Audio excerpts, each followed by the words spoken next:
Okay, we'll please take the seats, inshallah, we're going to resume.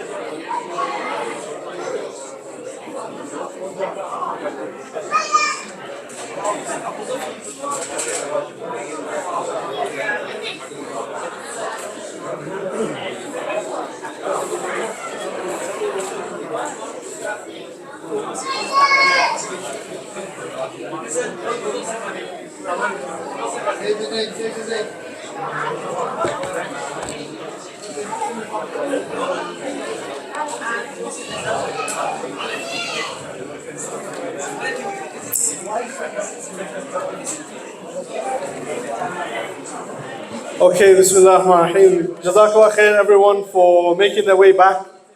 I hope you all enjoyed the food. I appreciate there might have been a few extra spices for some of our guests, but there was a really lovely moment where I think somebody was struggling and they ran to the shop and got some yogurt and started sharing with other people that were also struggling. So that's real unity in the group, mashallah. So thank you very much for that. We can give them a round of applause as well. Thank you, that's very considerate of them. Now, as I said, this next segment is a critical part of the program. We're going to be getting an eyewitness account of someone from our community who had the honor of going to Palestine to serve themselves in the hospitals and what they learned and what they experienced. We'll see firsthand.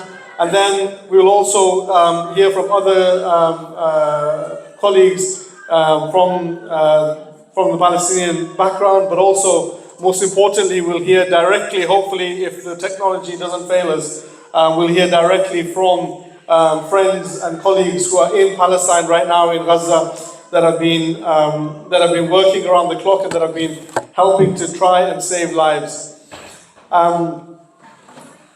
I'm going to just give a brief update, and alhamdulillah, I'm really honored to speak to you on behalf of Islamic Relief, the organization that I work with. As somebody from Hull, over the years, Islamic Relief has been a big part of my personal journey, but also our community has supported for many years. We are now, this year, celebrating 40 years of Islamic Relief. And 40 years has been achieved thanks to the support of people like yourselves here in the community.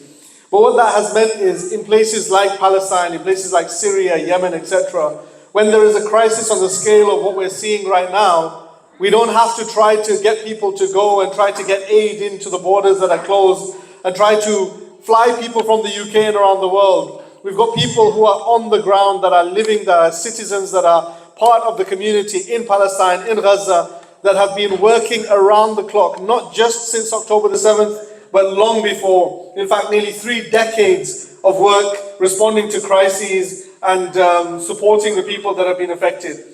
And since October the 7th last year, thanks to the amazing support of our donors here in the UK and around the world, Islamic Relief has been able to deliver £26 million worth of aid to the people of Gaza. And that has been unprecedented, but it's been possible because of our infrastructure on the ground, because of our bodies like the...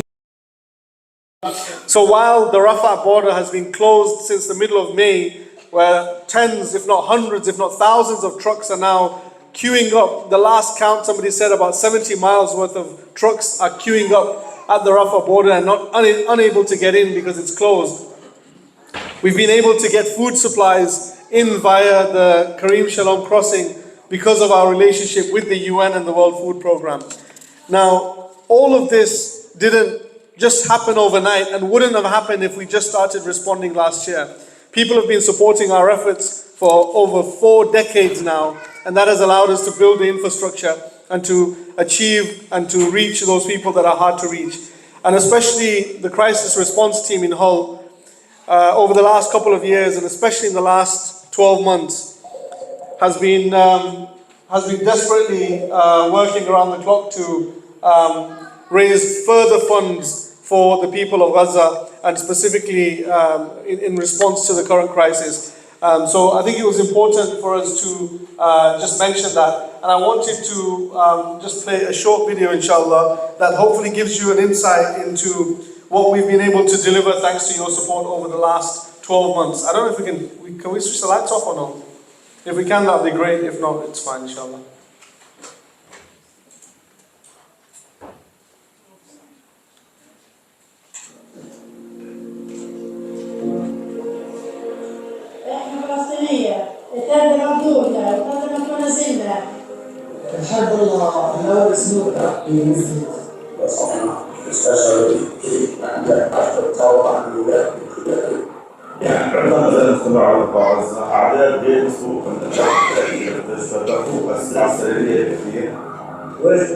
هذا اللي صار الحمد لله تعاقب عليه كل 3-4 شهور حرب، كل 3-4 شهور حرب وهجوم وشرود. Beyond what helped us, my donation and yours are shielding thousands in Gaza and India.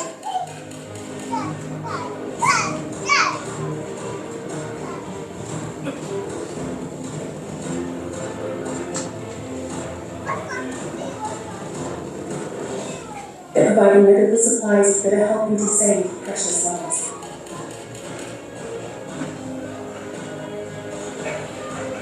They've helped thousands of people to break their fast during Ramadan and have given children a reason to smile on Eid.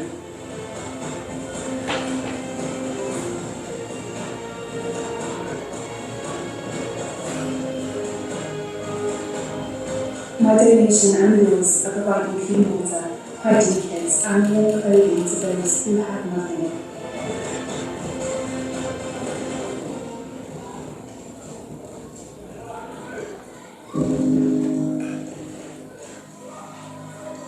And they're helping to care for tens of thousands of orphans and children that also cope with the impact of this war.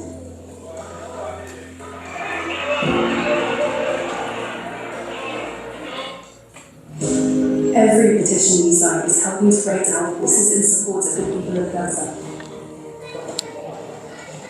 Your donations are powerful and your voice is powerful.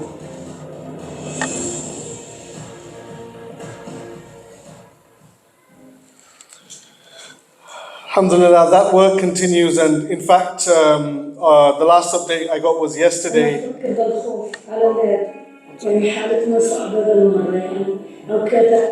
think it carried on. And yesterday, alhamdulillah, the team were able to deliver 12,900 hot meals to people in northern Gaza, 12,000 in Gaza City, 2,000 in the middle area, and distributed clothes and kits to 900 children, as well as first aid psychological support to nearly 300 children. So this is happening on a daily basis. In addition to this, the hot meals is the key thing that is happening right now. And the hot meals program is providing cooked meals, because as we know, most of the people that have been displaced are now living in either temporary shelter in tents or in schools and other buildings. So they don't have the facility to cook for themselves, they don't have cooking utensils, and they're all in survival mode. So the hot meals program just yesterday delivered 36,000 hot meals in the middle area, 79,500 in Khan Yunis, 16,000 meals in northern Gaza, 52,000 in Gaza City. And this is all the material and ingredients that are getting into Gaza via the WFP program, alhamdulillah. And that is all thanks to your support. And it's because of the work that we've been doing over the last 4 decades that we're able to establish and continue this work. So I know that the crisis response team and the efforts of the different mosques and communities across the city have supported many amazing charities that are responding to this crisis. And on behalf of the community and the charities that you have been supporting, I want to say Jazakallah Khair. And I think you all deserve a massive, massive round of applause as well. So give yourself a big round of applause. Now, I think we've got a special treat before we speak to Dr. Junaid, who's been to Palestine and Gaza recently. We're going to hear from a young Palestinian boy who his family are from Nablus and Ramallah, and he now calls Hull his home. we wanted someone to share some words and reflections, and we thought it would be nice to hear a poem from a young Palestinian boy. So could you give the best and the warmest of welcomes to the stage for our next speaker, young Jad, who's going to perform a poem for us, inshallah. Give him a big, big round of applause.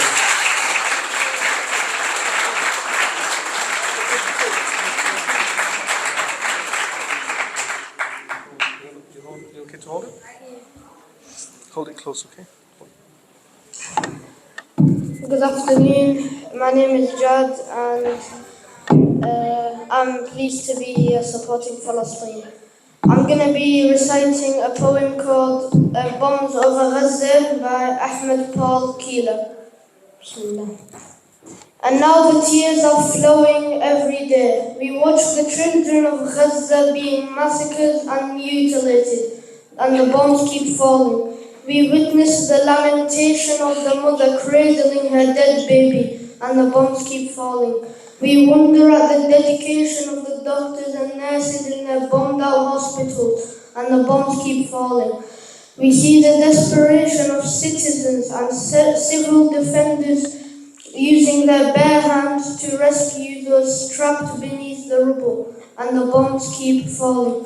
We listen to the journalists who continue their reporting whilst their homes and families are being destroyed, and the bombs keep falling. We are amazed at the teachers who continue their lessons in tents as their schools and universities are reduced to rubble, and the bombs keep falling. We are witnesses to the destruction of the olive groves and the farmland and the starving of the Gazans, and the bombs keep falling. Even the dead are not spared, with graves dug up and cemeteries desecrated, and the bombs keep falling. The mosques have been destroyed, but the call to prayer still rings out across Gaza. As the faithful lift up their hearts to heaven amidst the rubble, and the bombs keep falling. Gaza may be destroyed, but the indomitable spirit of the Gazans will remain when the bombs stop falling.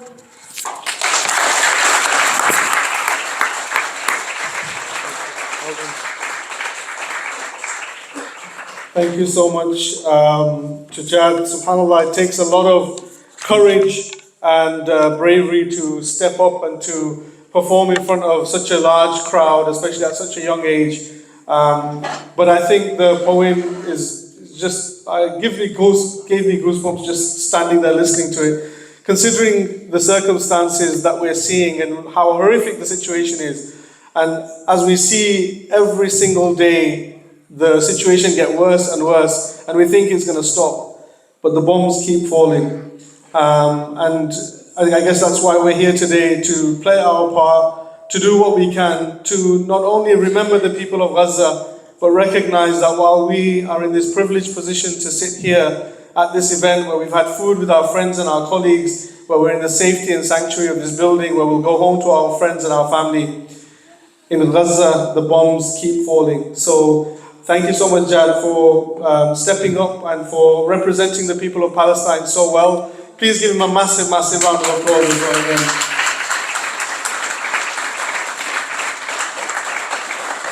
Now, many of us are not fortunate enough, and I know when we see these horrific scenes on our screens and on our phones, we all have this urge, we have this wish to be able to be with those children and with those families and put our arm around them and give them a hug and hold those children close to us and support those orphan children whose families have been killed in front of them.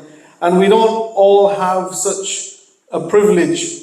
But one of our guests today and our next speaker amongst us was fortunate enough to be in that position, was able to travel to Gaza on a medical mission, was able to work in the hospital in Gaza, was able to provide some relief and use the skills and the ability that God has bestowed upon him to make somewhat of a difference. And that is Dr. Junaid Sultan, who's a cardiovascular surgeon at Hull Royal Infirmary and in Hull Hospitals, and is also part of the health workers for Palestine. Please give him a big warm welcome.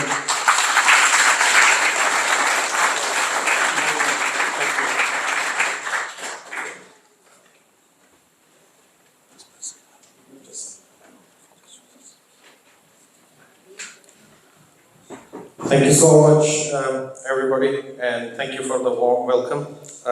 What I'm going to talk today is actually all the facts.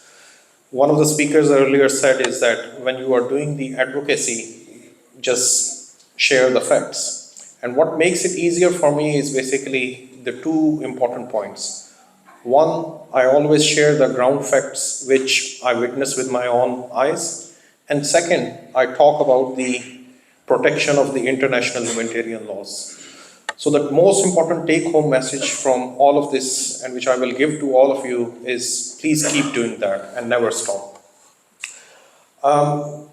There are going to be a lot of images which some of you may find graphic, and that may be triggering. So please, if you don't feel comfortable, either you don't watch it, or please you can leave temporarily.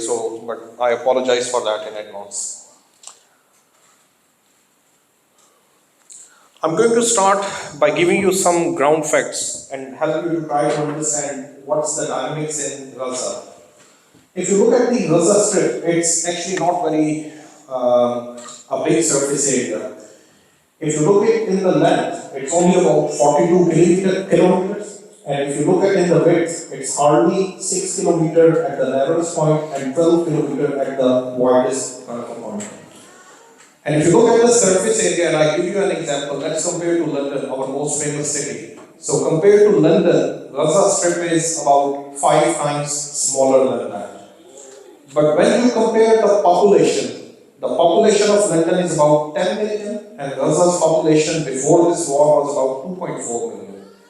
So think about it, an area which is 5 times smaller, but has a population about more than twice what it has. And the reason I'm giving this figure is it's very important, and I want you to remember these figures, and then when I will be at my last slides, that will help you to understand the impact of that. And the most important point to consider from this is that means that people are already living in a very small surface area. They already do not have enough facilities, and the impact on that is huge because of living in such a small area. And due to that, people are mostly living in a high structured build in the form of apartments because they do not have enough space to build many big houses, and that's the only way they can accommodate such a large population. And one of the reasons is they've been forced to live like that is because after the Nakba, a lot of the Palestinians were pushed and they were asked to leave their land, and they were forced into this area. So that's why actually Israelis, they gave this the Gaza Strip, and they allowed the Palestinians to only live in that small area basically. And this area is all fully besieged from all the 3 sides. So Palestinians do not have any right to leave or enter unless the idea for Israelis allow them to enter or leave, and not even while the seaside.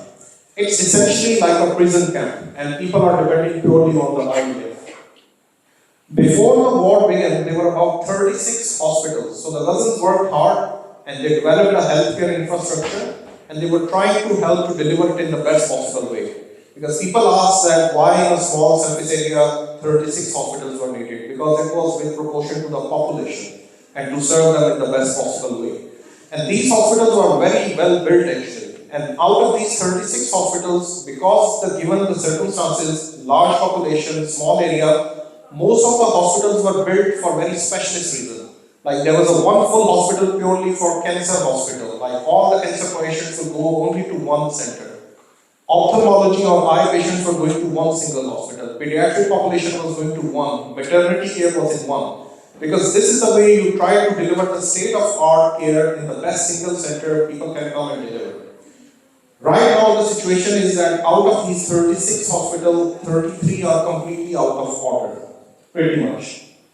Only 3 hospitals are working. The main single one hospital which is working is European Gaza Hospital. That's where I went and I did my mission for 2.5 weeks. The second partial working hospital is Al-Aqsa, which is in the middle, which is in the Darabala area. And the third partial working hospital is Al-Nasr Hospital, which is also in Khan Yunus and is near to the south. So one full functioning working and two partial hospital, and they are covering a population of about 2.2 million. So these are the important figures, so that will help you to understand the circumstances and what the impact it is having. When I arrived in Gaza as part of my mission, and it was about kind of a sunset time, it took us about 8 hours. And the first thing which we were welcomed were by a bomb, and it just literally went a huge blast near to our safe house. So technically the safe house was supposed to be a safe house, and you should be kind of protected, and there should not be any blasts. But this literally shocked all of us, and after the sunset we realized and we found out that there is no light, no direct water supply, and it is curfew. So you are in a pitch black kind of environment, no light, and loud noises of constant bombs firing, and the quadricopter and drones, they were just all everywhere around you. And these bombs which were falling very close to your safe house as well. I just give you an idea of how loud it was.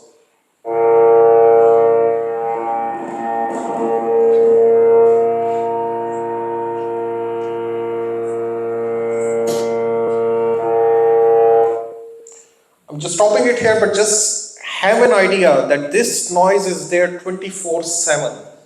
And people of Gaza live with that 24/7, and this is a constant damaging to your ears, and a kind of a psychological and a sense of fear impact, and particularly to the kids as well.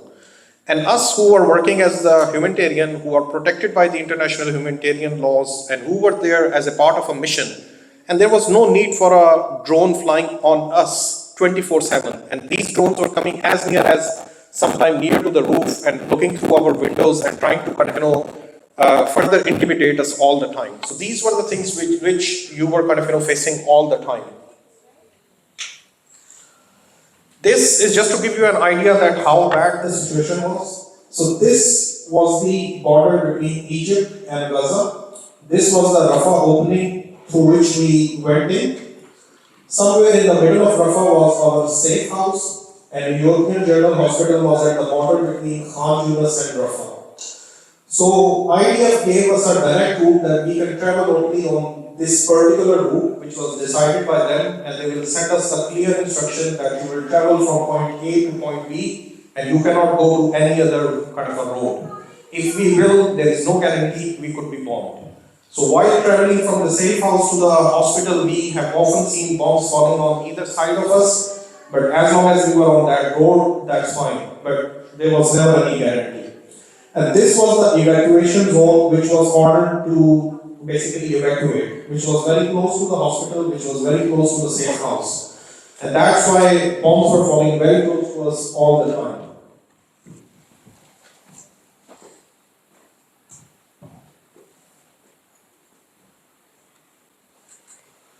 This is just to give you an idea that, we were thinking that we are going, and probably, we were not able to even understand the level of the destruction.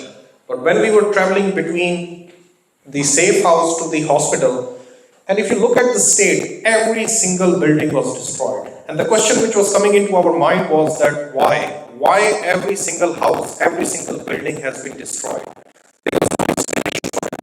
But the level of the devastation and destruction that we when you see with your own eyes, it's beyond imagination. It looks absolutely like you have seen in propaganda, literally like that.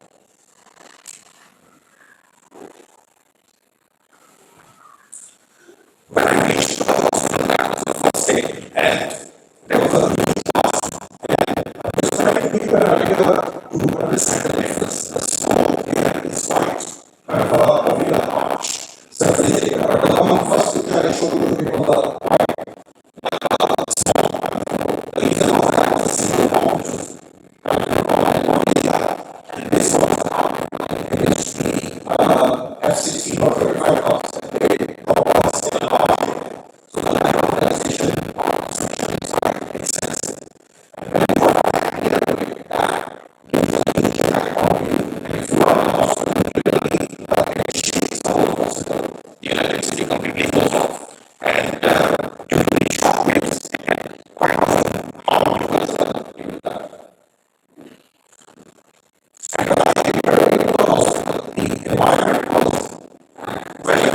is very different.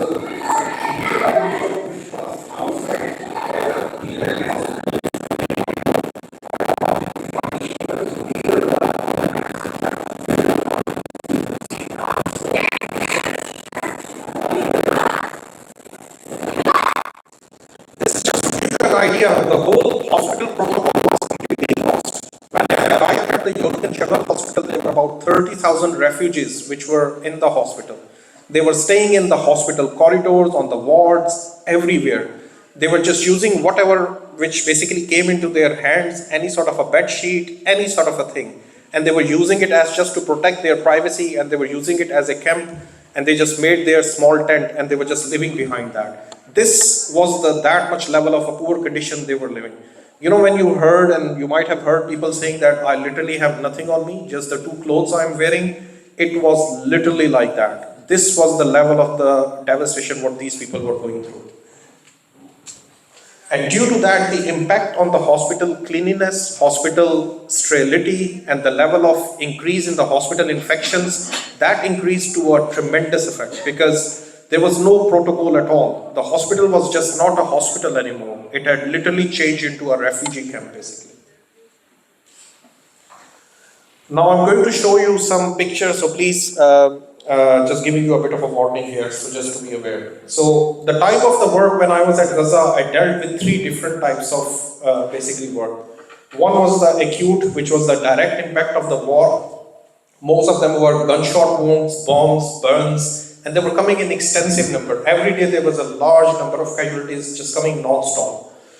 Then there were patients who, before when I went to Gaza, who were already being kind of due to the war, they were injured. And because there were lack of antibiotics, painkillers and other, their complication rate in the hospitals was very high, almost 100%. Everybody was getting some sort of a complication in the form of wound infection or something else. And due to that, the number of patients who were coming with complications due to the previous treated injuries, that was sky high. So if, let's say, like there were 30 patients who have come in last kind of 4 hours with acute injuries, then there will be at least 10 people who are coming with complications. Then the routine patients, because we completely forget, because where would the routine patients go? Because people who kind of can have a pain in the tummy and can have an appendicitis or can have a pain in their gallbladder, cholecystitis, they were still coming to the hospital. People were having heart attacks, people were having strokes. Those things just didn't stop, that because war is going on and acute patients are coming to the hospital. And these patients were the ones who were actually in the worst possible way got affected in this.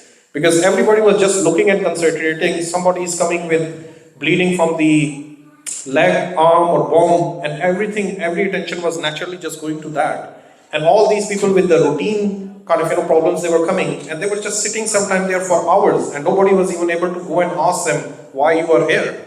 And that was devastating because the manpower was not enough. There was no kind of administrative working staff to help and kind of make it more organized, because you will go into an A&E and there will be something like about 500 patients there.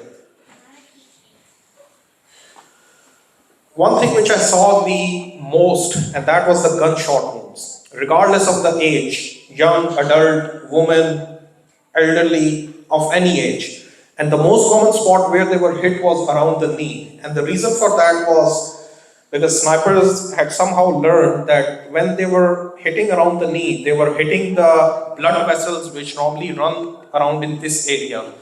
And when you damage the blood vessel and the nerve, it will basically cause an extensive bleed. And if people or patients don't come in time to the hospital, they can bleed to death.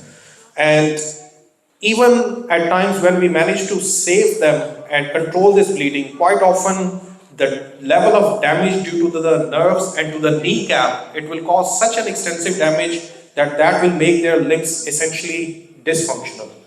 So that had two impacts on the community. A, you will have a lot of people in the community, particularly of young age, who had dysfunctional limbs and who cannot. And second, in the society like where amputation is not kind of seen as something like it is seen as a taboo. People do not want to have an amputation. then you give a psychological impact to them, because ultimately they will say there is no other solution and you have an amputation, and people have to live with that fear. Am I going to have an amputation? Or if they end up with an amputation, then they are always in that I am not any useful member of the society. And that's a psychological impact as well. So when they read that, and they technically went and they particularly caused this sort of an injury, and this was in the most extensive numbers. We quite often, this is one of the blood vessels which I am stitching here, which you can see, and I did that, but one of the problem was that because of no antibiotics and no painkillers, quite often they will come back and the whole repair has just gone down. So this is another complication which I dealt with, a patient whose blood vessel was sewn up about 3 weeks before I was in Gaza. And this patient came back because all of a sudden he started to feel very unwell, his leg gave away, and he came back and we noted he had a big infection at the point of the repair. So even when you help them and repair and do things, but due to the lack of the full extensive medical care and other facilities and other medications, the results are still not going in their favor. These bullets, I found them everywhere. I found them around the shoulder, mainly wherever the main blood vessels were running, which were around the arms, knees, around the neck, and I just retrieved those bullets from all these different parts. This is an 8-year-old child. And when I saw that child, he was lucky enough that he didn't die when he was fired a bullet in his groin. And this is a particular sort of a bullet, we call it as dum-dum bullet. They go and they blast inside the body and they cause a lot of extensive damage and they cause a lot of inflammation in the tissues. So this 8-year-old child, you can see from the size of his bones that how small he is, and being malnourished, you can see the size of the bullet is almost equal to the size of his big bone of hip, which is kind of something to think about. And this child was not able to put his foot on the ground for the last 3 to 4 months. He was originally fired this when he was in the north of Gaza. Somehow, miraculously, he didn't bleed to death. He survived and he managed to finally escape to come to the south after 3 to 4 months. And when I saw him, the child was crying with pain. He was not and on that day we had extensive casualties in A&E. All the theaters were busy, and this father says to me, I've got only 2 to 3 hours. This is your only time. If you can do something for my son, please do it. Because I have to take him back and I don't know when I can come back next and whether we will be even alive to come back or not. So these were the sort of challenging decisions which we had to make there and then, and what I can, or any other humanitarian, what we were able to deliver, we had to do. So with that fear, that bullet is quite close to that small blood vessels of a child, and I had no operating theatre, and I had only 10 ml of local anesthesia. I had to do this operation. So these were the sort of challenging decisions which we were being put in place to do there and then. And I removed the bullet, which you can see here. So luckily the child survived and he went home smiling after that. But this, in an ideal world, it should have been done in the general anesthesia, in the most safest environment with all the facilities. But this child was crying with pain and I had to do it only with 10 ml of local anesthesia. This is another child. This is the back, and he's been fired with a big sniper bullet. And this child has been lucky because if you look at it, his rib is exposed. If this bullet has gone only a few millimeters inside, that would have caused him paraplegia or paralysis because his spine would have completely got damaged. But he was lucky enough and he managed to save and clean up his wound. This is another shot which is kind of a scene was very common among the snipers, and what they were doing was it was like maybe like a trophy shot or what you can call them, and they were particularly firing at the thumbs of the people. Why? Because the result of that was that, and quite often they were using this on their right hands, which was usually the dominant hand in most of the population. Because what it will do is that it will make it dysfunctional, because after such an extensive damage, the nerve damage and the functional status of the hand is lost. So that was very, very challenging to treat at that time. Many bullets which we retrieved.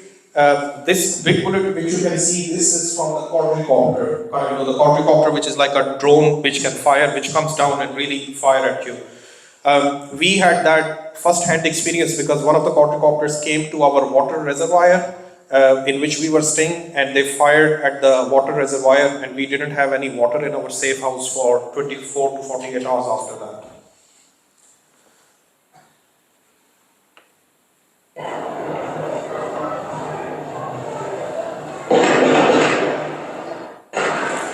The reason I just played is just to give you an idea that it will be a nice calm morning, but you never know where the bullets will come from any direction, and you could be in their way, and you could be the next in A&E, alive or dead or injured.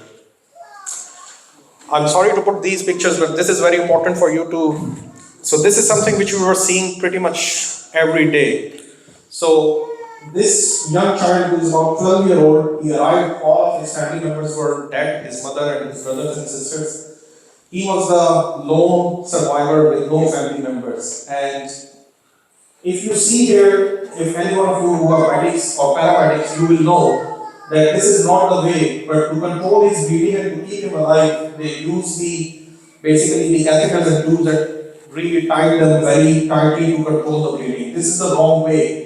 This can cause more damage, and this can result in more tissue loss. But there was no other way, because they do not have the equipment, they do not have the facilities, they do not have that opportunities. So whatever they could have come to their hand, they tried to save the child. When he came, I had no other option. We had to, along with my other team members, we had to do the bilateral amputation just to save this child's life. And next day when he woke up, and we had to tell him that all your family members is dead. And psychologically, you cannot even think about what would be going through that child and what they suffer or what they face. Plus lots of other. And I had another child which I haven't put the picture. He came in a very different, but even worse kind of a situation, and I had to do an amputation on that child without any anesthesia in A&E there and then. And that will always remember, will always stay with me in my head how I did that. This is a child, just to give you an example, this is very important. I have to show this to you so that you know, and you have to talk to someone and you can explain why. This is a child with no head, and you were not able to identify his identity, and nobody was able to identify whose family members are, who he belonged to. And one of the reasons is that when these bombs fall, they have put a lot of sharpeners in there. Those sharpeners are of we have never come across these before in other conflicts.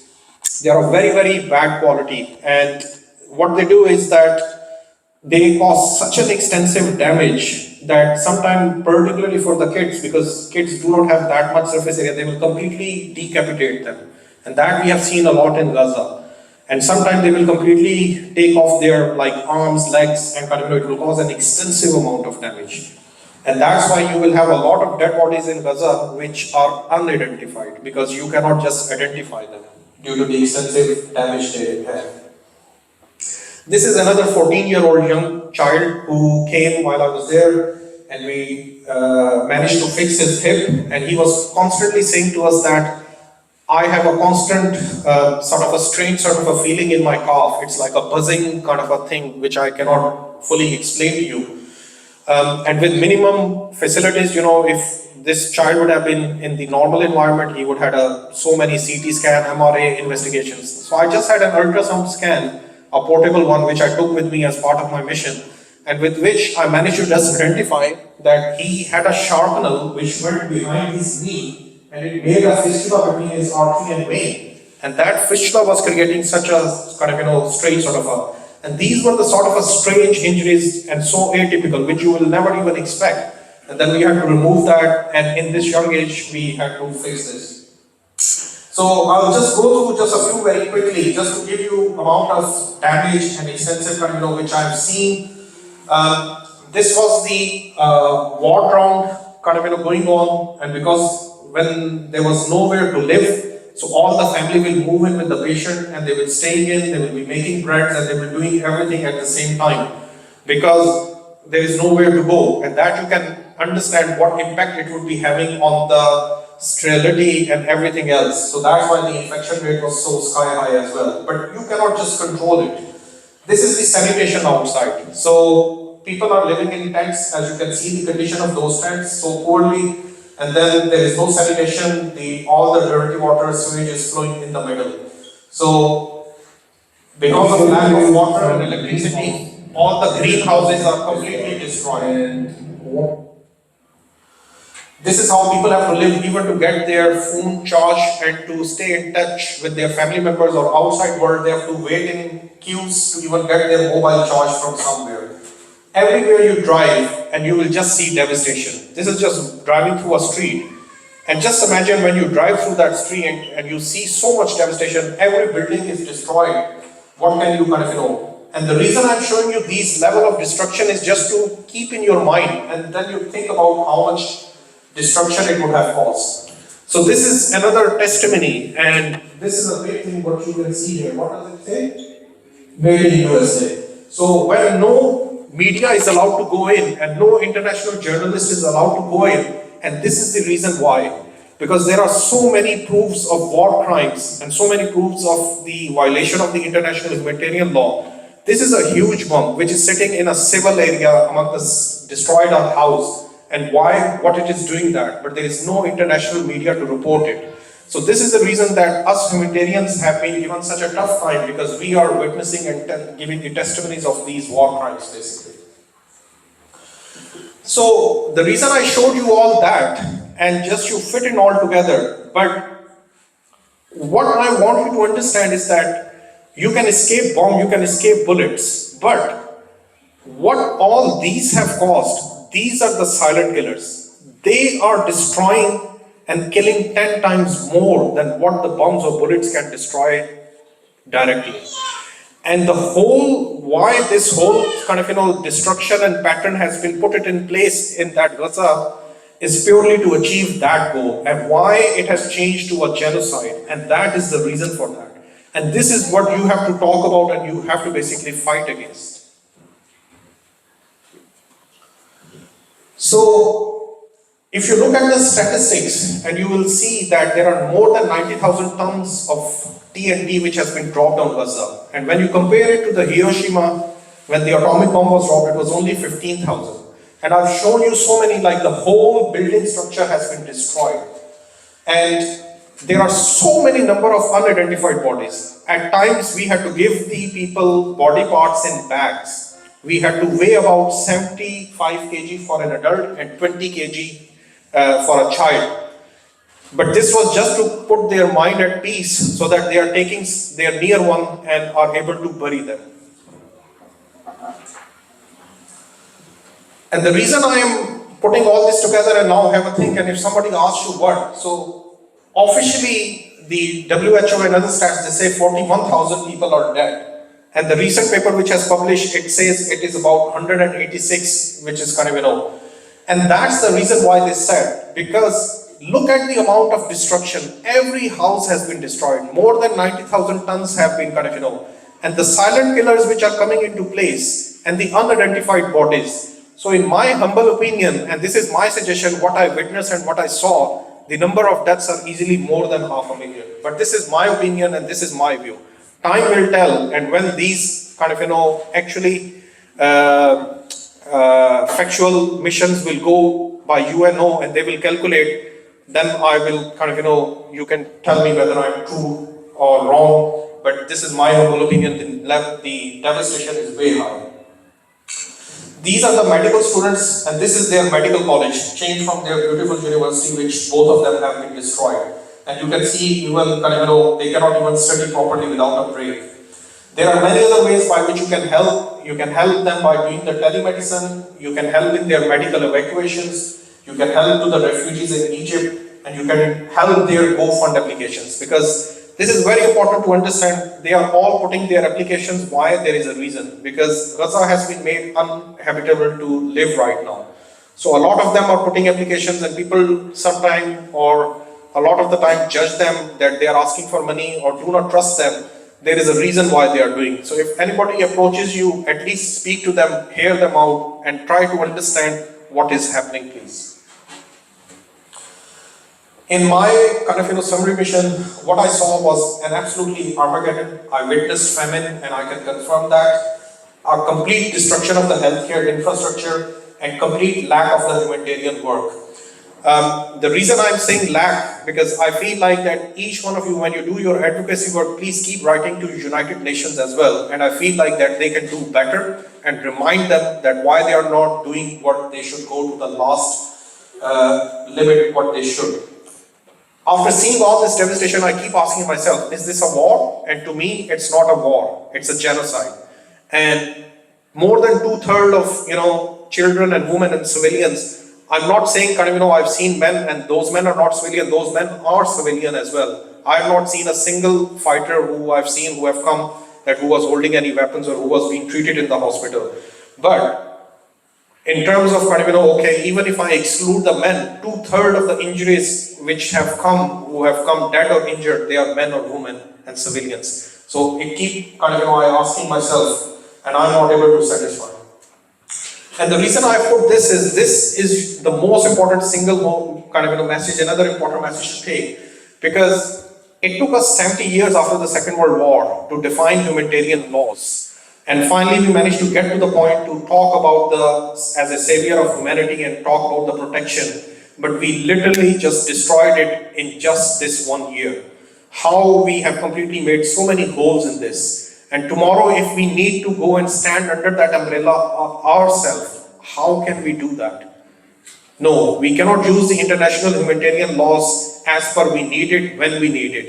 The international humanitarian laws apply without any ethnicity or without any religion or race. So my suggestions are quite a lot, but what I would say is that you can help and contribute in every single way what you can. And the most important point is that don't stop advocacy. Don't feel like that I am just a person, what can I do? No, every little drop adds to make a sea. So keep doing what you can, don't stop, keep on pushing, keep on doing what you can in every capacity what you can. And then keep writing to your MPs, keep writing to Prime Minister, keep writing to UN. Don't feel helpless. Join together forces, start doing networking. 1+1 is much more than you doing on your own. We have a great initiative for medical students from Hull. Our Professor Lobani is sitting here. Just raise your hand, Professor Lobani. So he's in charge of the GIM, which is the Gaza Medical Education. And we have a table outside healthcare workers for Palestine, and we are doing our best to help and support medical students. So please contribute generously as much as you can and help and support that. And there are many other ways by which you can. Okay, my only take message from this is war is never a solution. Dialogue, communication, that is the only way forward. Peace is the only way forward. And that is what we need to push and fight for. Thank you so much.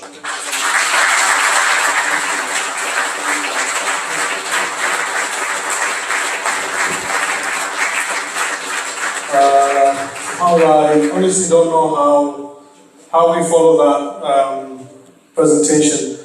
I met Dr. Junaid by accident a few months ago, and we've been in conversation ever since, and I've been joining him at the vigils for the healthcare workers for Palestine.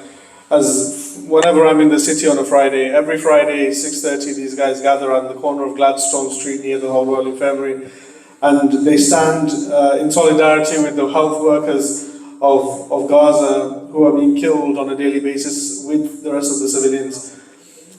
But even to this day, I had no real understanding of the level of impact that he had seen and witnessed, and just sitting there and seeing some of those images. And I know we've seen so much on social media over the last year.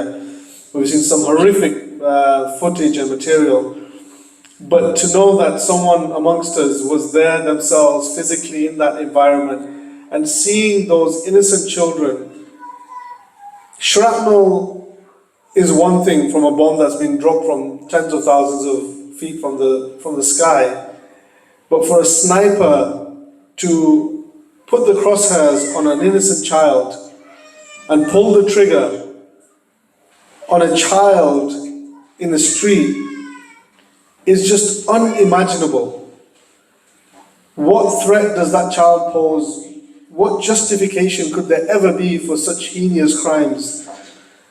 And I know that some of the material shared was very, very difficult to see. And hence, when we were discussing, Dr. Junaid did say, should I show them? And I said, look, just warn everybody because it is very graphic and very painful.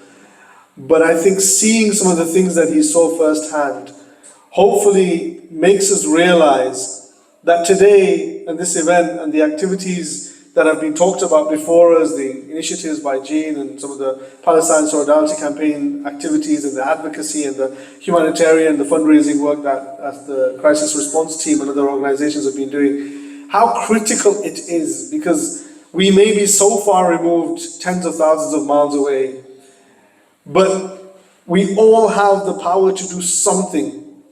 Those families that are in those hospitals who are seeking refuge, we have the ability to, if nothing else, to sustain them, to give them something to eat to survive.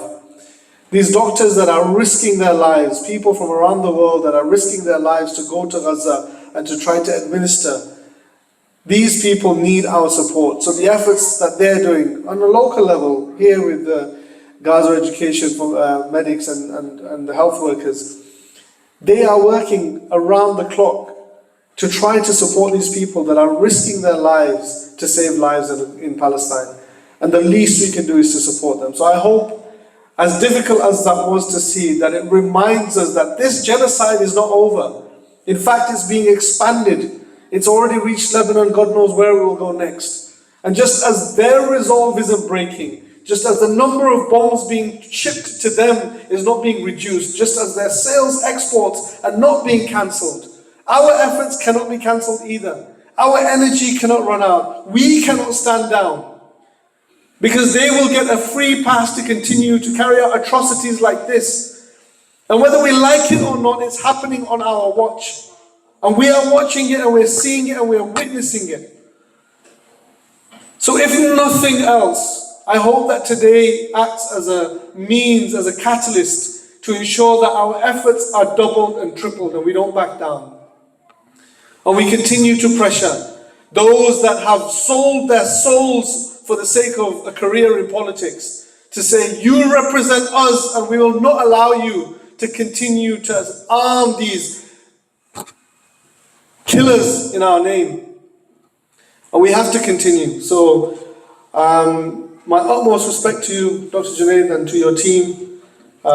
May God preserve you and continue to allow you to save lives.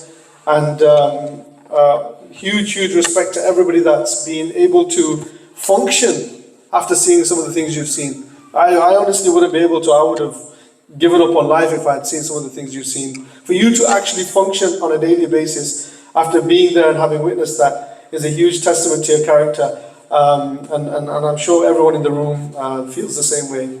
So thank you for that. Give him a massive round of applause.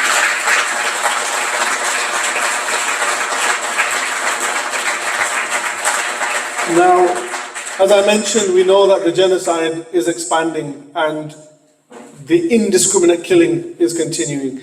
But there is a larger goal that has been very clearly stated by, especially the current Israeli government, of complete annexation of Palestine as a state, and the atrocities that are continuing now in the West Bank, and the number of people that have been killed and are being, the settlements continuing, is something that in the midst and in the context and the backdrop of Gaza and Lebanon is sometimes forgotten. So our next speaker, Dr. Murad, is going to be, I think, highlighting and focusing on the West Bank, inshallah. So if we can give Dr. Murad a big welcome as well, inshallah. No problem.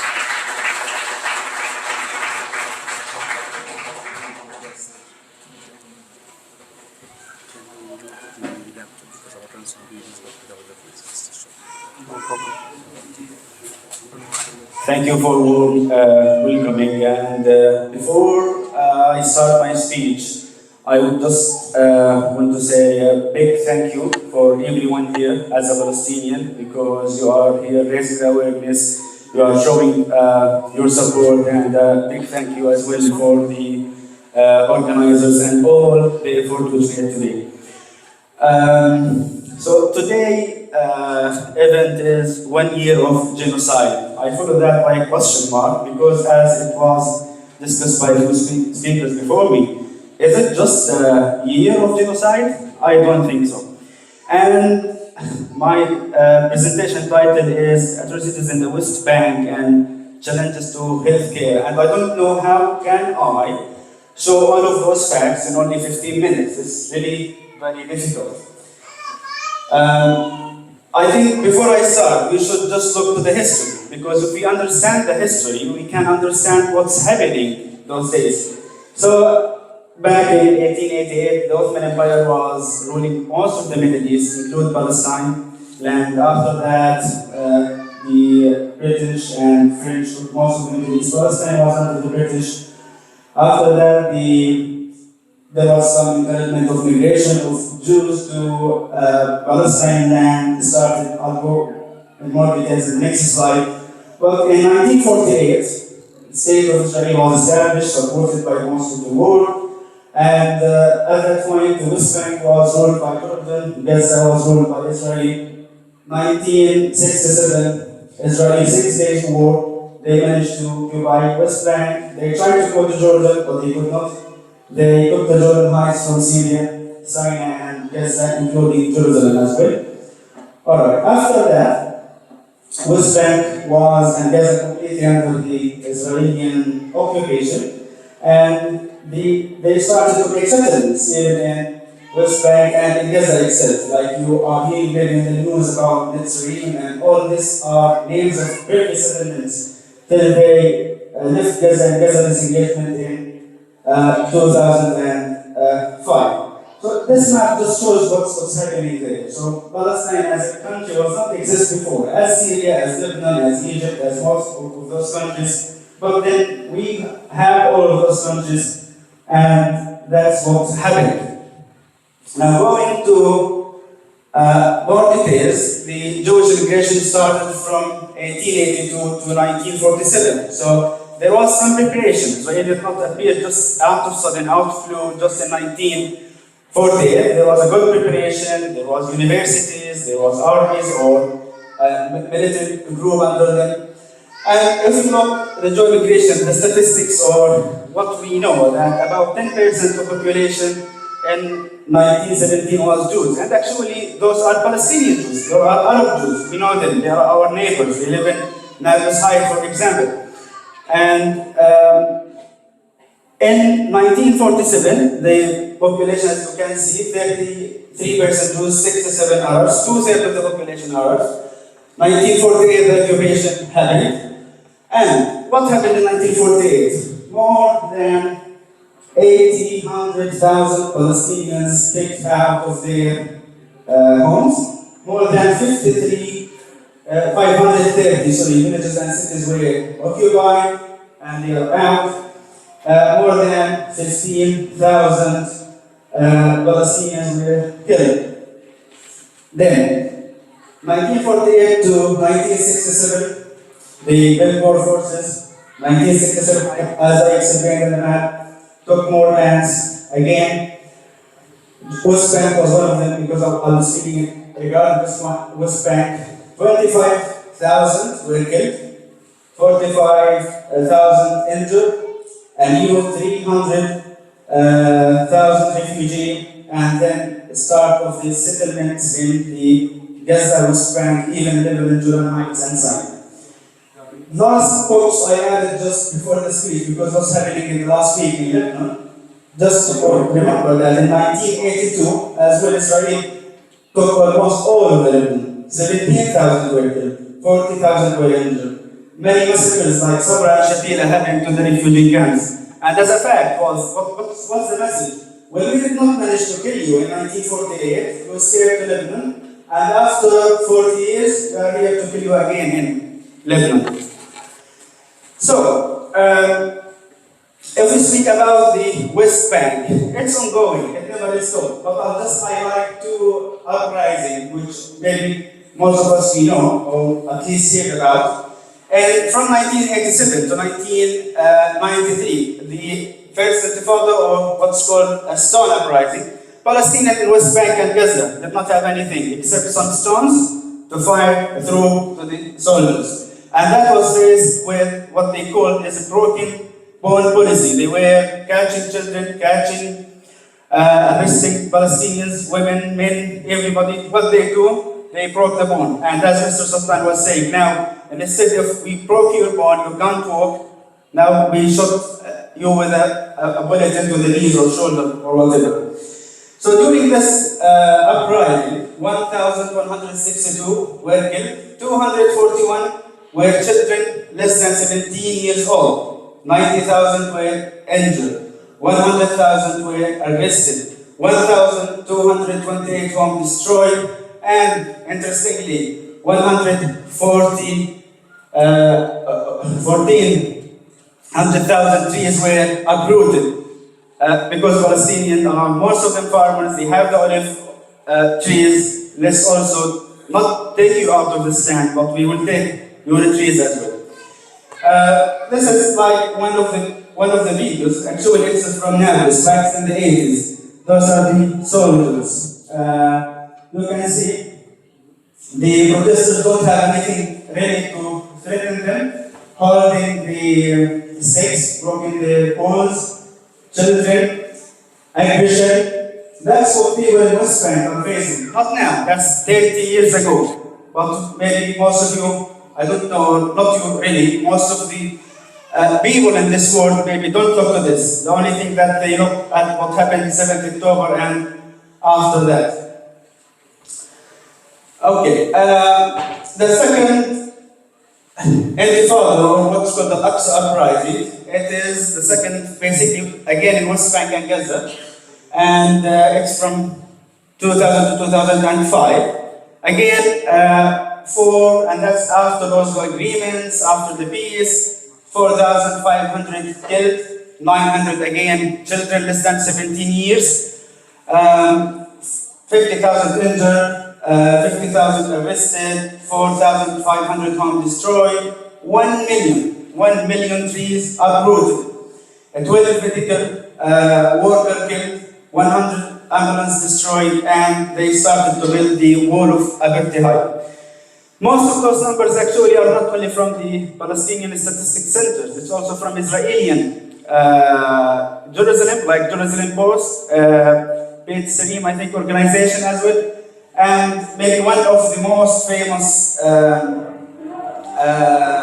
videos, Muhammad Abdullah, when he was shot with his father, and that's what's happening now every day in West Bank as well.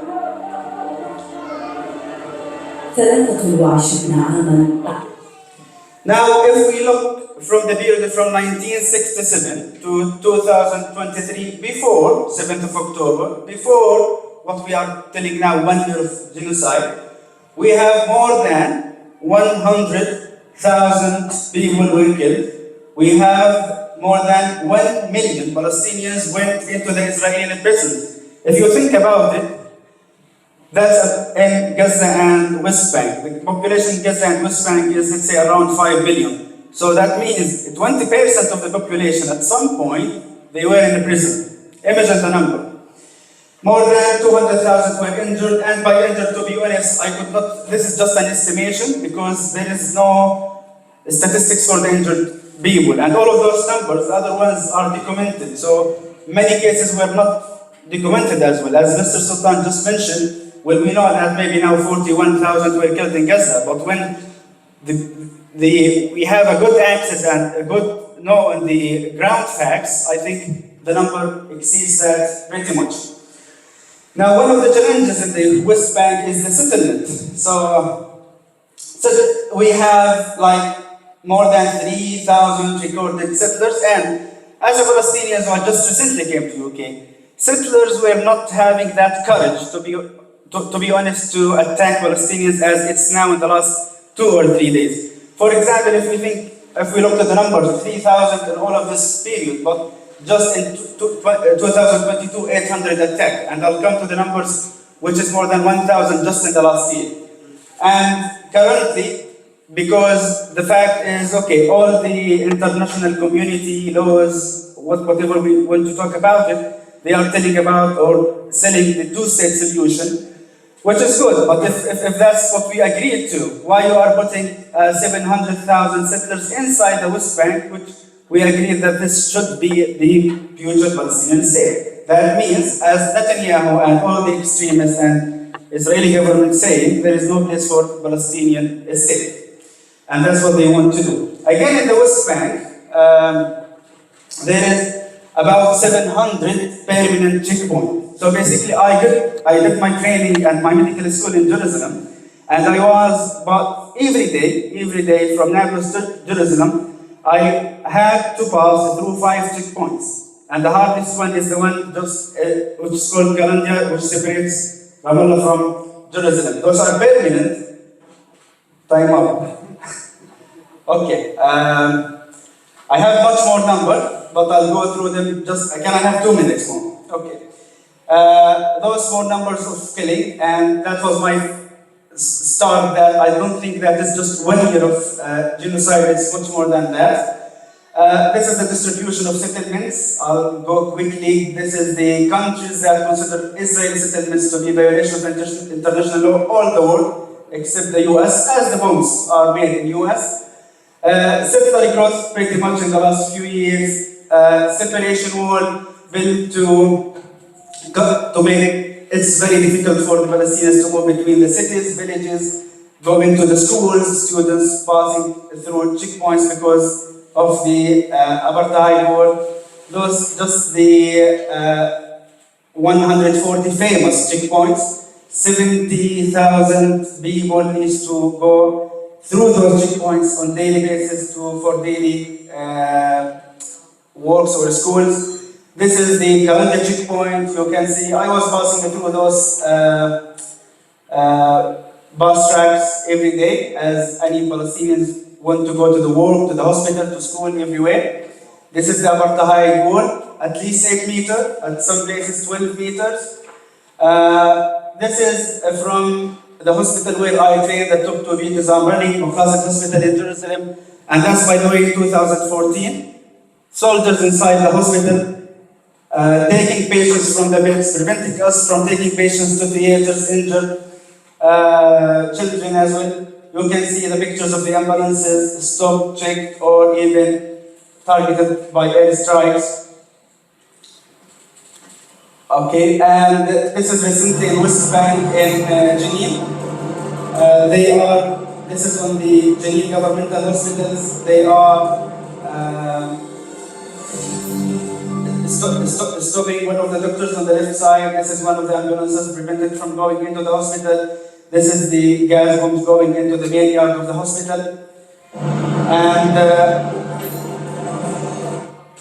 because I just last 50 minutes, I want to finish with this video. If you look at this video, you will see a student going to his school. And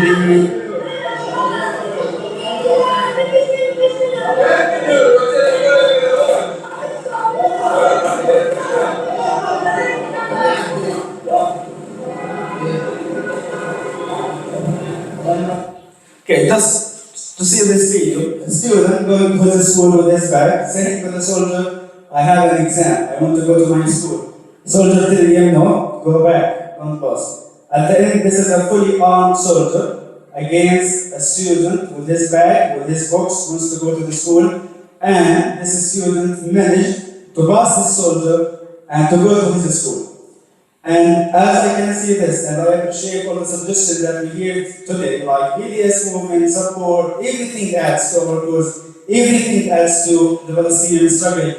But as this Palestinian passed this soldier and went to his school, I am pretty sure that we will be free.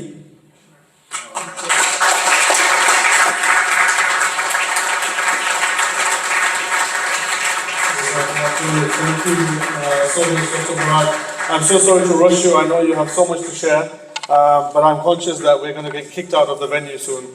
We have a couple of more speakers to go through as well. So until the few key speakers that we have to go, we want to ensure that we don't miss them out. Again, I just want to reiterate, I think just that short presentation shows the severity of the challenges that people are facing in the West Bank. And I know, of course, right now, the world's eyes are on Gaza, but I think, this is part of the problem that they've made Gaza so horrific, so disastrous, so unimaginable that they can carry on with impunity in the West Bank and other parts, and it goes unnoticed because of how severely intense the attack on Gaza is. So it's important that we maintain and remain steadfast in advocating for the freedom of all Palestinians and for their rights to be restored, and not just losing ourselves on the issue of Gaza.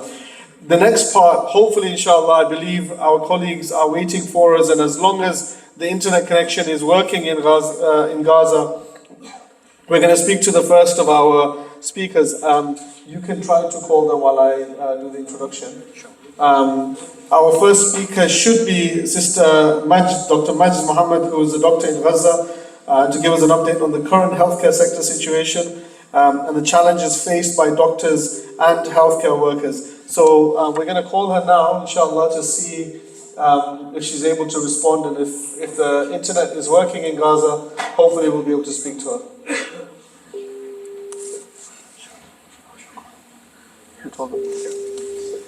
Okay, let's see, inshallah.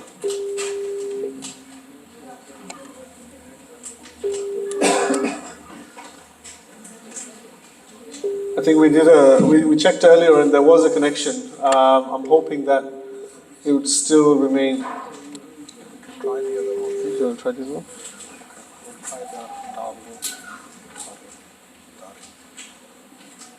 Okay. Maybe there's Dr. Majid may be unavailable, so we will try Sister Dareen Al-Ramli, who's a dental student in Gaza, to give us a current update on the challenges that they are facing. So let's see, inshallah. I mean, the thing with WhatsApp is it sounds like it's ringing, but it doesn't necessarily mean that it's actually connected to the other side. So there may be a connection issue, and if there is, then we would have to wait, inshallah. But we'll try. We'll keep trying. I think Dr. Junaid messaged them just before, and they were ready and waiting for us. So let's see. I'm not sure because it's quite late now. Whether they Okay, so Dareen is here. So Dareen, can you change it to horizontal? I think you need to change the screen lock so that you can turn it. Okay. Horizontal or vertical? Okay. Horizontal or vertical? If you have the screen lock off, then you can go horizontal. But if the screen lock is on, then you need to go vertical. Vertical is better. If you can go vertical. Is good or not? No, go vertical. Vertical? Yes. Yes. Okay. You can do the introduction. Thank you. So Dareen is a dental student at Gaza, and she has been going through a lot of challenges. And it is a huge honor for us that Dareen is here, and she is going to tell us what's the struggles of the healthcare professionals which they are facing in Gaza right now. And also she's going to tell her the challenges which she faced as a dental student. So Dareen, I have faced the laptop towards the public. You can see there are a lot of people who are sitting there, and all they are waving their hands towards you and to show you that we are here and we support you and we stand with Palestine. So thank you for here, and I give the floor to you. Please talk to everyone.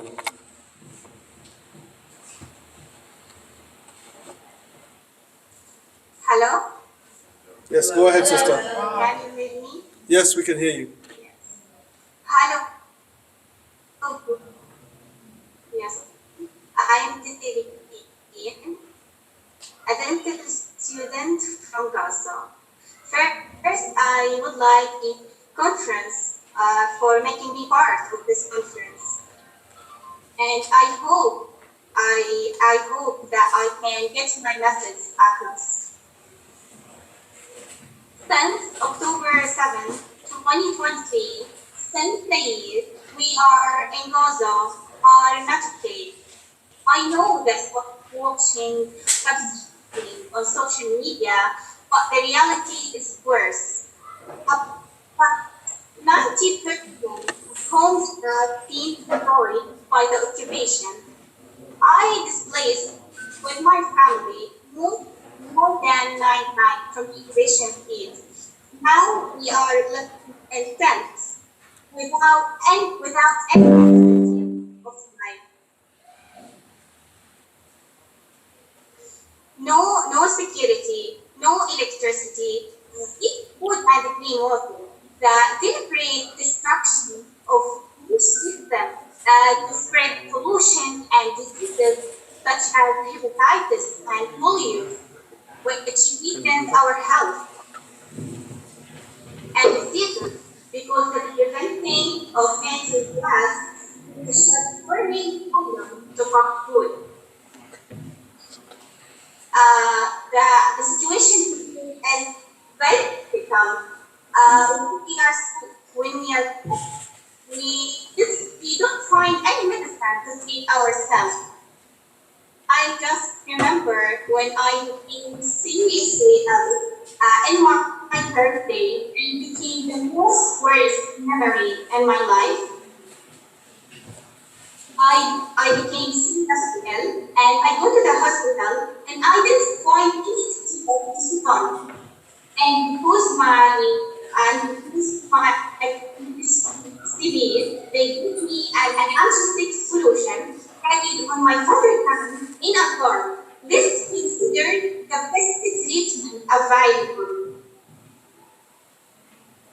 We are in Gaza, have everything.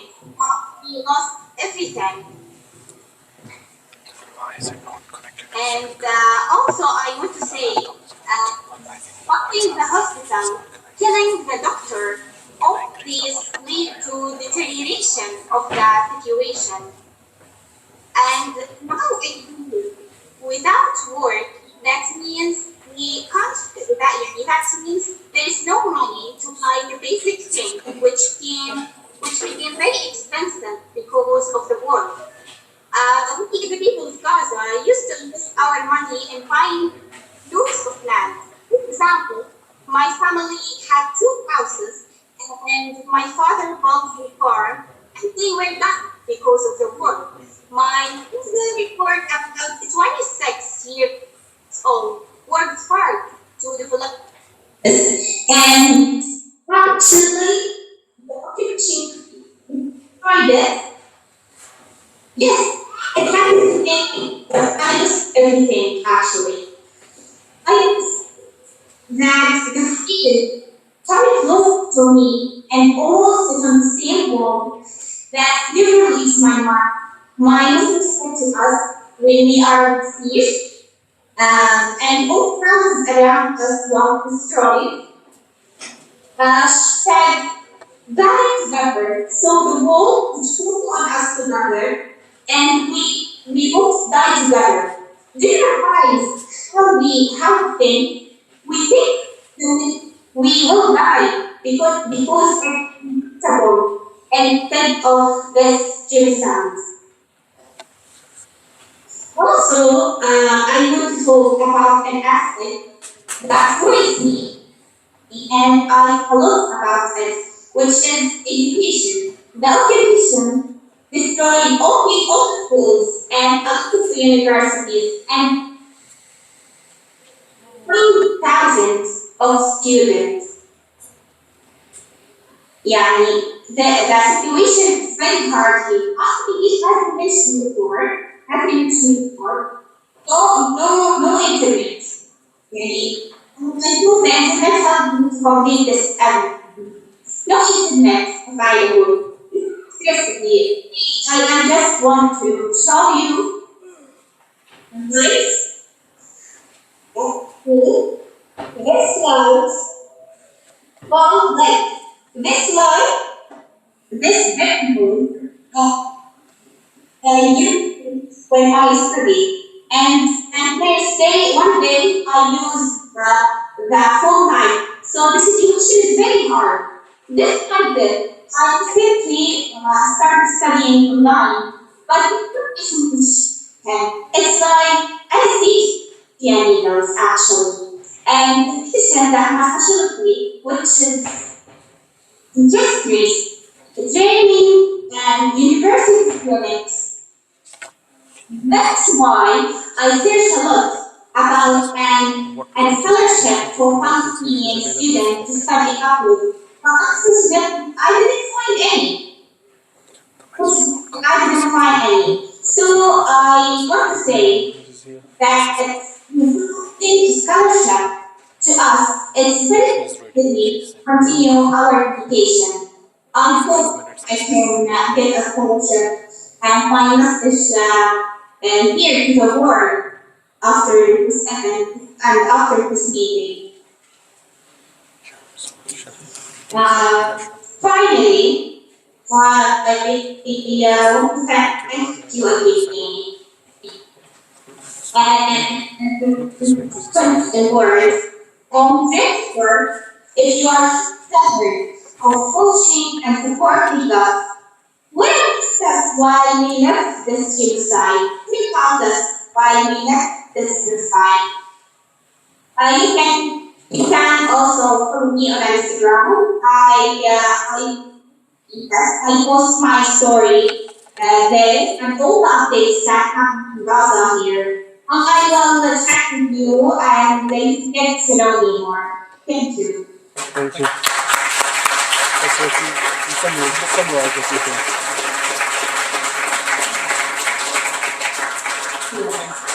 Any questions? Any questions? Anybody wants to ask anything to Darren? Yeah. So, okay, here we go, Darren. We got a question from Dr. Moral. So, Darren, as a dental student in the last year, please tell us how you are progressing, how you are studying. Do you have any exams?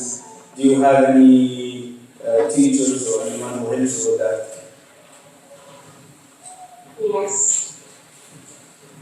Yes.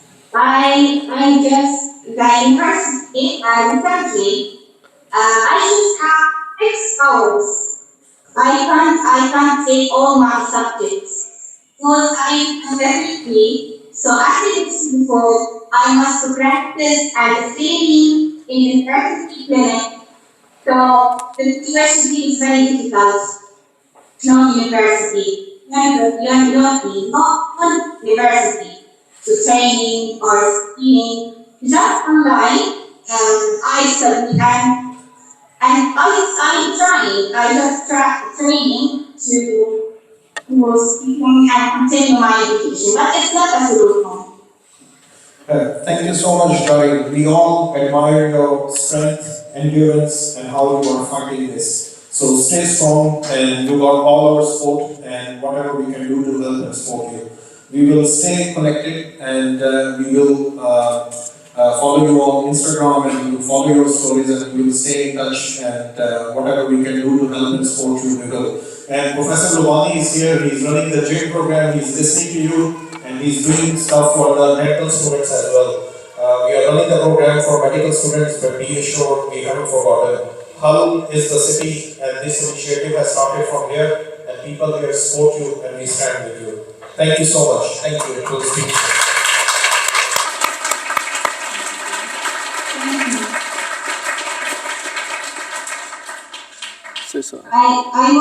I want to say just answer. Yes, please. We deserve to live life in person in this world, to sleep safely without feeling that the missile will steal our family and friends. We deserve to dream, learn without our dreams being destroyed. We does have that capability, but we need the chance to show them to the world. Thank you. Thank you. Thank you. Thank you for trying. God bless you, inshallah. Assalamu alaikum. Assalamu alaikum. Thank you, Darren. We'll speak soon. Thank you. Take care. Assalamu alaikum. Well. Okay. Let's try.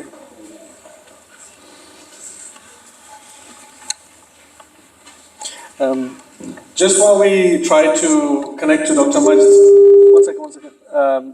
Just put the volume down a little bit. Carry on. Can I ask those that are, because a lot of the people at the front have left, if I can ask you guys to move forward, because when we do connect, Our colleagues, our friends in Palestine will see you, and I think most of the front is empty, so it would be good if we can fill the chairs at the front, inshallah. Dr. Majd did say that she's available, and she is there, alhamdulillah. So if I can ask you all to just move forward, and then I will connect the screen, inshallah. You can say something to her, just let her know that we're setting up. Assalamu alaikum. Dr. Majid, we are just setting up, okay? So just stay with us, okay? Thank you.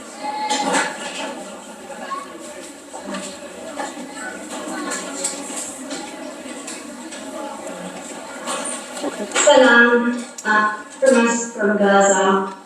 I'm glad to be with you today. First of all, I would like to thank every organizer of this event and viewers who watch it now. Your attendance means a lot to me. It means that you are interested in our Palestinian issue. For me to call me today to talk about Gaza and the situation. Here in Gaza, we have lived from many wars before, but this war is completely different from what happened in previous war. What we saw and lived is broken, be comprehended by the human minds. We never imagined that the war would last so long and today we complete a year of genocide, the killing of civilians, destruction, hunger, fear, stress, confusion, overthinking, and search of safety. But in fact, there is no good place here. We are in danger at any time. It was a year of deprivation of most basic human rights, living in difficult conditions, living in pain with the inability to provide the necessities of life, including food, water, electricity, and the internet due to the destruction of the infrastructure of the houses and the telecommunications company. Diseases spread during the war, such as hepatitis A, poliovirus, and diseases. Third was the overcrowding of people in a very narrow area, resulted from the forced displacement from north of Gaza Strip to the south, and pollution. Also, respiratory treatments have increased from measles and doctors from the pandemic. The health sector was affected very badly after the occupation destroyed many hospitals and primary healthcare centers, and many of them departed from serving patients, and people were unable to retreat into the conflict. The occupation killed many medical staff workers without any guilt. $30. According to the Palestinian Ministry of Health documentation, more than 400 medical personnel and professionals were killed, and the occupation forces arrested more than 300 others.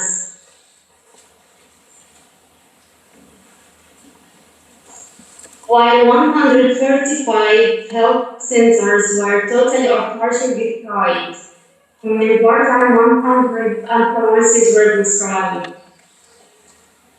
The Turkish Palestinian Friendship Hospital, which is the only one dedicated to cancer patients in Gaza, has been destroyed since the beginning of the war, increasing the suffering of patients due to the lack of medicines, specialists, and ways to provide service. And most patients have clinical deaths due to the inability to receive treatment. Medical staff workers have been greatly affected as they work for long hours, leaving their family behind without Knowing opinions about them because of the lack of internet and communication due to the destruction of the telecommunications company, as many of them have lost their jobs. But despite that, they are working intensively with a great effort and capability to save the lives of the injured people with and salaries. And Dr. Majid, We also saw one of our colleagues on his job and he came to save the injured. He saw that they were his family members and relatives, or perhaps he saw them as martyrs. I remember when we were completing our work, he received a phone call that her family had been targeted and they had all become workers. Described me about this situation that she received the news and they sometimes had to work without contacting because there were many innocent people waiting to save their lives. It's difficult to provide this service to more than 1 million citizens, and the number of patients and injuries is too large to be controlled due to the severe shortage of medical staff and supplies as conferred by the Ministry of Health. Individual operations such as the water removal and others have been stopped since the beginning of the war. Yeah, you can speak to her directly. Dr. Majid, if you can hear me, can I? In order to free up operating rules from Yeah, I think there's a delay in the connection. Dr. Majid, would you be kind enough to just tell the audience how many working hours usually the doctors in Gaza have to work? Tell us if you are receiving any salaries, and tell us that do you receive any threatening calls from IDF to leave Gaza or stop working as a doctor, please.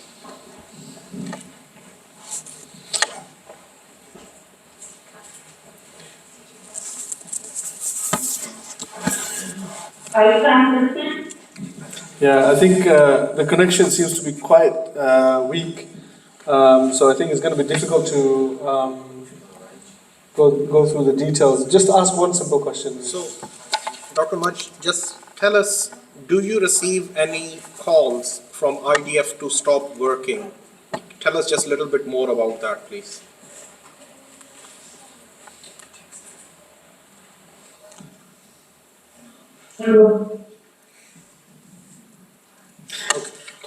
Please carry on then. I'm sorry to interrupt you. Please tell us what you were saying. So please, so complete your talk, please. Carry on.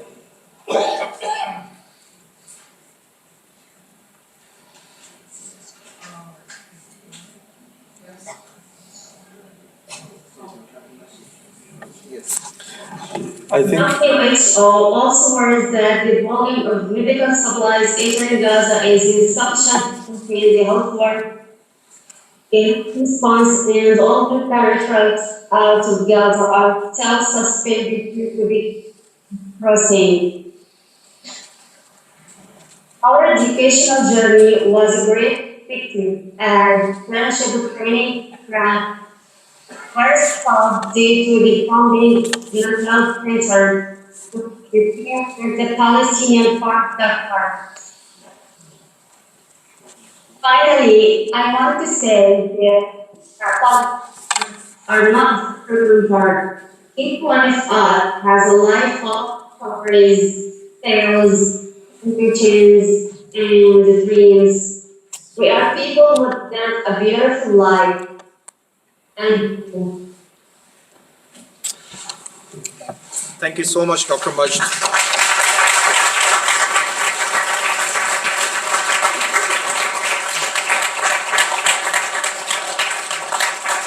So this is to share with you that we all stand with you, we support all of you, we support our healthcare workers in Palestine, and we see how much atrocities and war crimes the healthcare workers in Gaza are facing and how many or what is the level of the struggle. We really respect your strength and how you are facing and standing against all of this. So you have all our support and we stand with you. Thank you so much. Thank you. Thank you so much, Dr. Mike, and to our sister who called earlier. You can end the call, inshallah, if you want.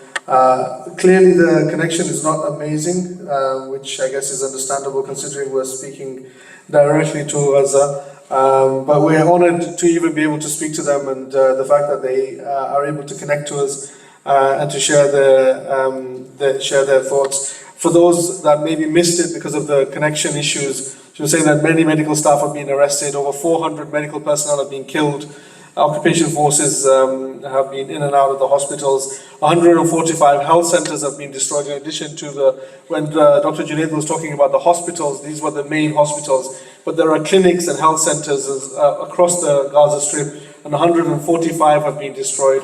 Over 100 ambulances have been destroyed. The only cancer hospital, which was the Turkish Friendship Hospital, has been destroyed. And the cancer patients are now unable to receive treatment. The telecoms companies have also been destroyed, and we're very fortunate that we're able to connect even if the signal is not great.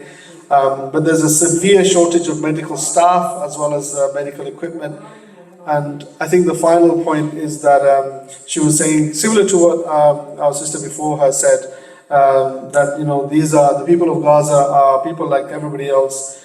They have dreams and they want to have a normal, beautiful life like the rest of us. So thank you, Dr. Maj, for making the time. Thank you for being with us.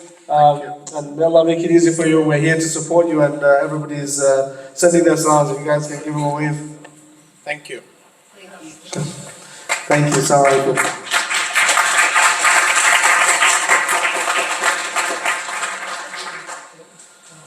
Subhanallah, that was. I mean, these are the people. I guess, as I was saying, Dr. Junaid, it was inspiring for us to hear from Dr. Junaid in terms of being on the ground and seeing what was happening and coming back to share that with us. But these are people, subhanAllah, that are there, that are still living with the people of Palestine, and they're continuing to serve. We also had a message from Sister Nermeen, who's a medical student in Gaza, and we wanted to share that with her. She unfortunately wasn't able to join us. She doesn't have a connection, but she did send a short video message, so I wanted to play that, inshallah.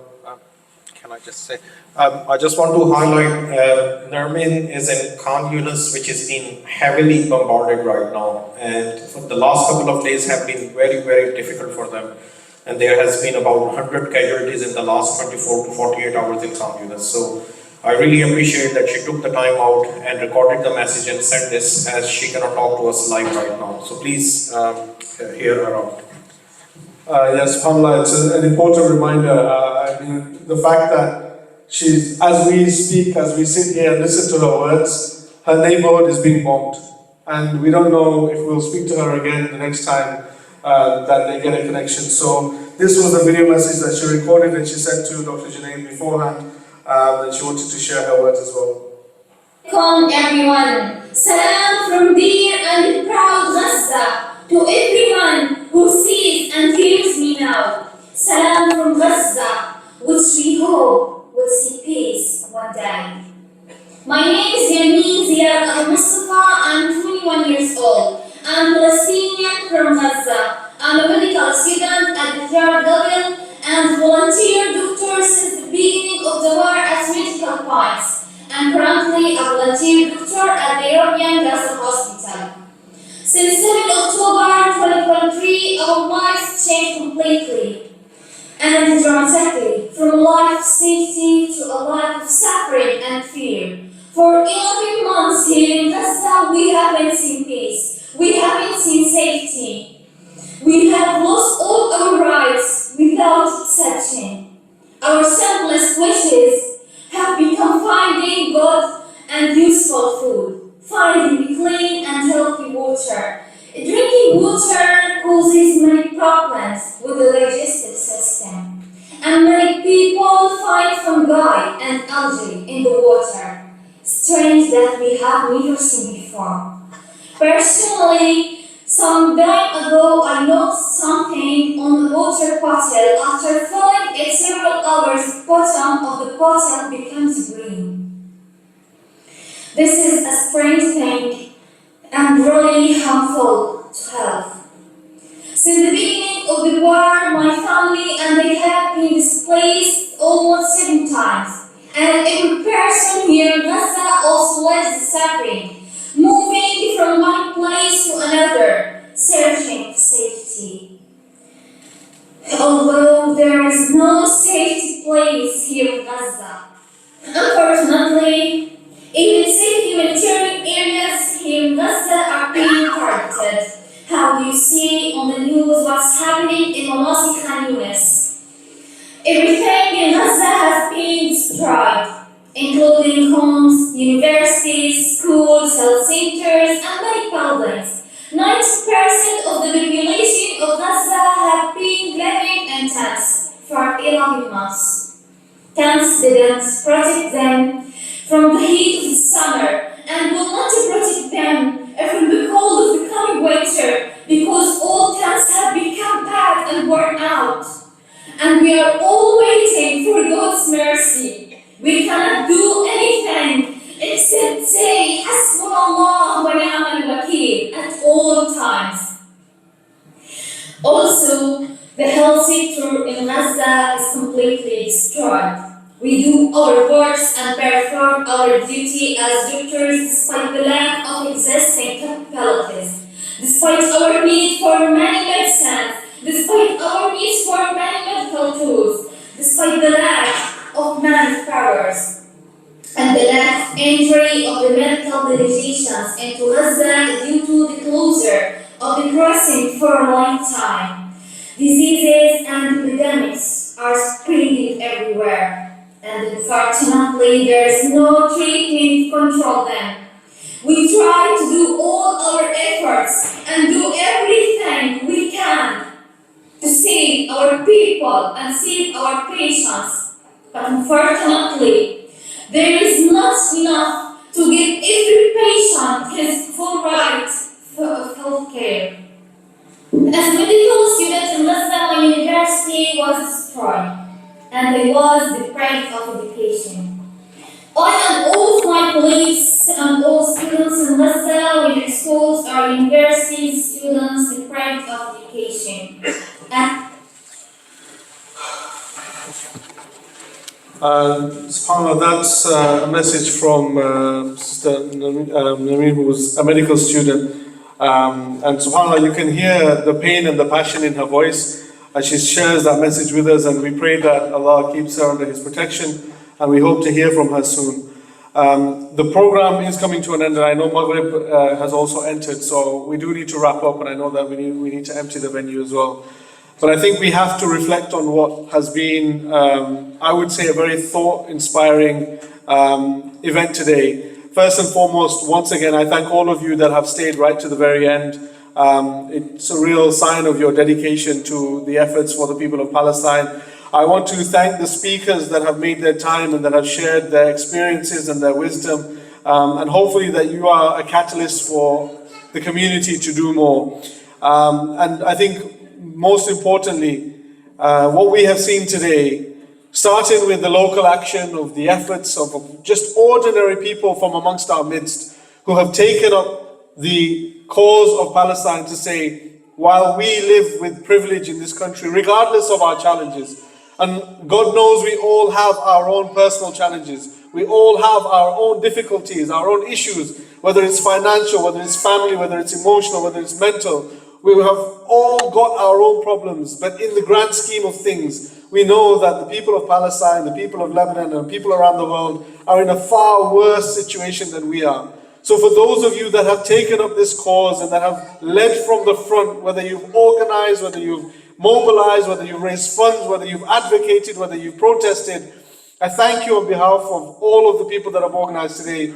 And for those people that we won't get the benefit or the privilege to meet in Palestine, for those of us that won't have the chance to look these people these doctors and nurses and these students on the front lines, the ones we won't have the honor to look into their eyes and to thank them for their service. We pray that Allah allows us to continue to support them in whatever means we can, whether it's supporting the education for medical students in Gaza, whether it's supporting the healthcare workers' efforts, whether it's supporting the humanitarian organizations that are trying to deliver aid. If today has done nothing else, I hope that it's been enough for you for those of you that are active, to continue your activism. For those of you that are fundraising, to continue your efforts. For those of you that have been able to donate, to continue giving, because that is also a lifeline. There will come a time when all of this will be in the books of history, and we will all be looking at this as to what we did during this crisis. Whether it's our children or our grandchildren or our great-grandchildren, they will talk about the year 2023, 2024. They will talk about this genocide. And they will say that my parents, my grandparents, my forefathers and mothers were there when this happened. And while the world turned the blind eye to what was happening, the people in Hull did not. The people in Hull gathered, they mobilized, they raised funds, they continued to pressure, they continued to protest. And they were few in numbers. They were not in the hundreds of thousands. They were few in numbers, but they stood on the right side of history. And that's the absolute least we can do. So on behalf of everyone that has worked throughout the year, on behalf of those that have lost their lives on the front lines, the hundreds of health workers that have been killed, the thousands of aid workers that have been killed, the hundreds of journalists that have been targeted and killed, it is for their legacy that we continue our efforts. And we continue, yes, immediately, the immediate need right now is a ceasefire. The immediate need right now is an end to arms sales to Israel. And of course, the long-term aim is for liberation for the people of Palestine. It is to continue the fight. It is continue to stand on the right side of justice. And just as apartheid ended in South Africa, inshallah, Palestine will be free. But it will only be free if we stand firm, if we don't back down, if we don't allow these governments and these politicians to continue to side with these genociders and their enablers. And we cannot back down. This cannot be a one-off event where you come, you listen, you're inspired, you're emotional, you cry, you shed tears, and you give some money and you go home and you carry on with your lives. The reason we got together today was so that we re-energize, we are reinvigorated, we make a firm commitment that whether it's for the next few weeks, months or years, whether it's in our lives or the generations to come, we will continue to give, to support, to act, and inspire the next group of leaders from amongst us to carry on carrying the flag for Palestine, to stand for the people of Palestine, to ensure that we don't give up until the people of Palestine are free. So thank you once again. I hope to see all of you at the next gathering, at the next event, at the next fundraiser, and inshallah we continue our efforts. Jazakallah khair. Thank you so much for everyone, and have a good evening. Assalamu alaikum.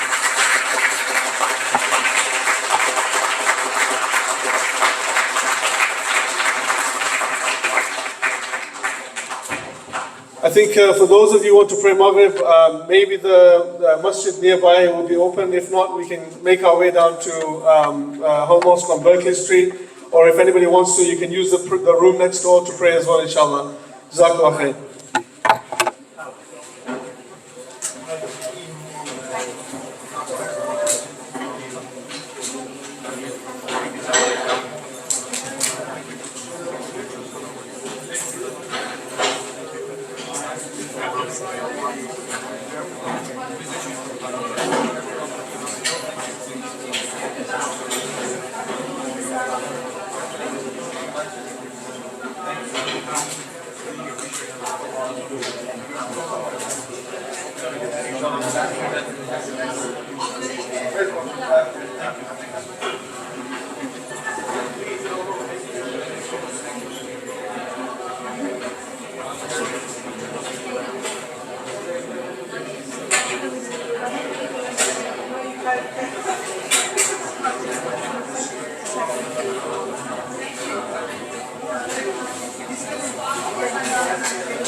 Yeah.